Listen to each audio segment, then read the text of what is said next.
For our final project, we decided to focus on digital accessibility and how internet access differs for certain communities. Specifically, we will be discussing how U.S. citizens living on tribal lands in Washington state are impacted by the providers in their area. Furthermore, our research question is, Native American tribes make up a great portion of U.S. citizens that lack reliable internet access, but how were specific tribes in Washington state impacted? In general, people living in rural areas and on tribal lands in the U.S. tend to lack access to broadband. For example, more than 30% of Americans in rural areas and more than 35% of residents in tribal lands lack access to this basic broadband capability. This is due to the fact that more infrastructure is necessary to provide high-speed internet services for a lower density of homes and businesses in rural settings. In addition, the unit cost, or cost per customer served, increases dramatically.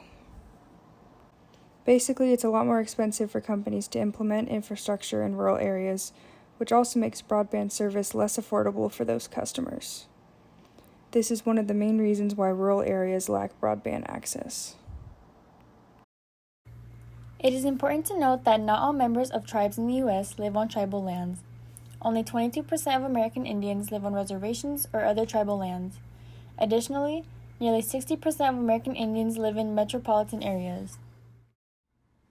On the other hand, not all residents living on tribal lands are actually members of a tribe. For example, we found a primary source that lives on an Indian reservation in western Washington.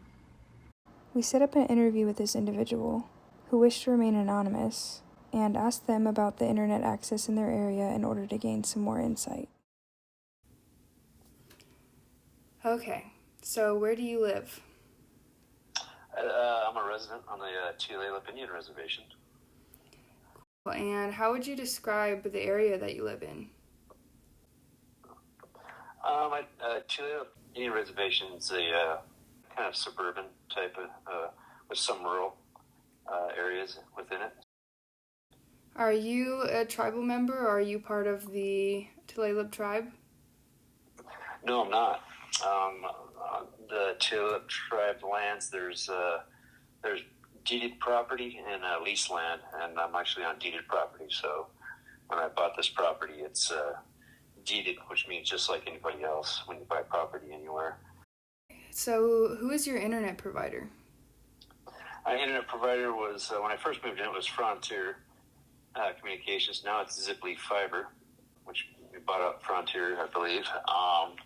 And yeah, that's my internet. They're the landline phone provider, which is also the internet provider. Do you know if there's any other providers for your area or on the reservation? There is. The Tulalip tribe has their own network called Salish Networks, and they actually lease the phone lines from Ziply Fiber, I believe, is what I've been told. And that's how they operate, off their own servers, their own service they set up, so you can get their service too.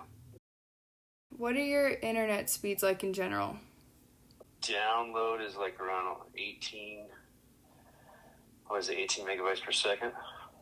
Yeah, it's pretty slow. The bandwidth gets slower in the evenings. According to the FCC, high-speed internet refers to internet with speeds above 25 megabits per second. Our primary source provided us with an internet speed test that shows their average speed of about 18 megabits per second. Clearly, this is not considered high-speed internet. The other figure displays an internet speed test that we conducted here in Pullman, where the speed was more than 100 megabits per second. Okay, and what has your overall experience been like with Ziply Fiber?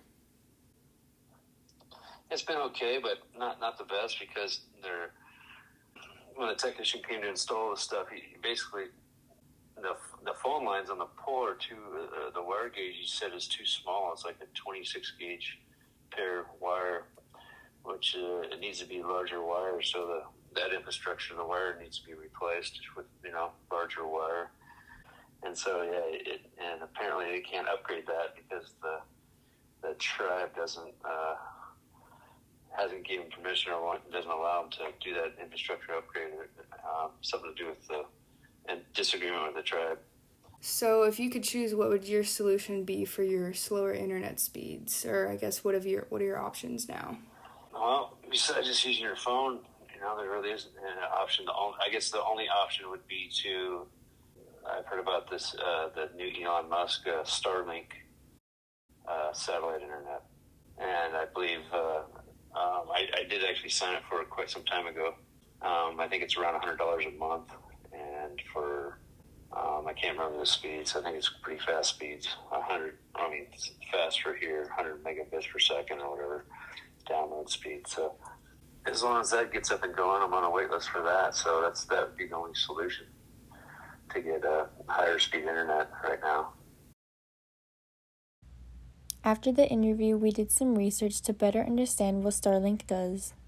Starlink is a satellite internet company that is operated by SpaceX, which was founded by CEO Elon Musk.